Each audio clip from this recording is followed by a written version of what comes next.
सभी दर्शक बंधुओं को आचार्य राम अवतार का जय श्री राम। प्यारे भैया बहनों, बात भगवान राम को 14 वर्ष का जब वनवास हुआ उस समय की है। वनवास के समय एक बार सीता माता को प्यास लगी। सीता माता ने श्री रामचंद्र जी से कहा, प्रभु प्यास लगी है। बहुत दूर दूर तक पानी नहीं था। भगवान राम पानी की तलाश में चले। यह बात पक्षियों ने सुन ली तो मोर ने विचार किया कुछ भला किया जाए, तो आगे आगे मोर चले और अपना एक एक पंख निकाल के फेंकता चले। मोर पंख जब पक जाते हैं तो अपने आप निकल ही जाते हैं, लेकिन जब समय से पहले मोर पंख को निकालता तो उसकी मृत्यु भी हो जाती। तो यही बात थी, पंख उसके पके तो थे नहीं, लेकिन भला करना था तो एक एक पंख निकाल के फेंकता चले और चलता चले। तो भगवान राम को पता चल गया कि यह मोर हमें पानी की ओर ले जा रहा है। उसी के पीछे चलते गए।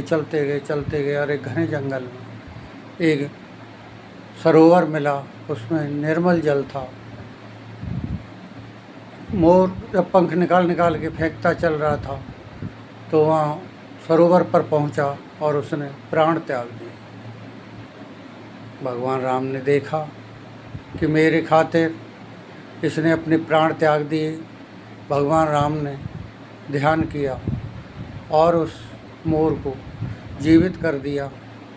पंख फिर वापस आ गए। तो मोर ने पूछा, प्रभु मुझे आपने क्यों जीवित किया? मैं तो पक्षी योनि में, मानव योनि में यहाँ रहना ही नहीं चाहता हूँ, मुझे तो मोक्ष चाहिए। तो भगवान ने कहा, मोक्ष तो तुम्हें मिलेगा और एक चीज़ और मिलेगी। इस समय तुम्हें राम के रूप में आया हूँ। सतयुग में हरिश्चंद्र हुए, त्रेता में मैं राम के रूप में आया हूँ और द्वापर में कृष्ण के रूप में आऊँगा तो ये मोर पंख में सिर पर धारण करूँ।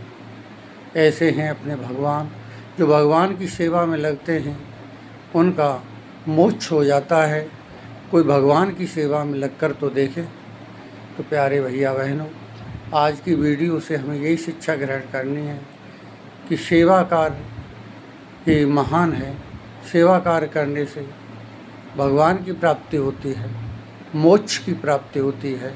जैसे मोर को मोक्ष भी प्राप्त हुआ और भगवान ने उसके पंखों को द्वापर में अपने सिर पर धारण किया। जय हिंद, जय भारत, जय श्री राम।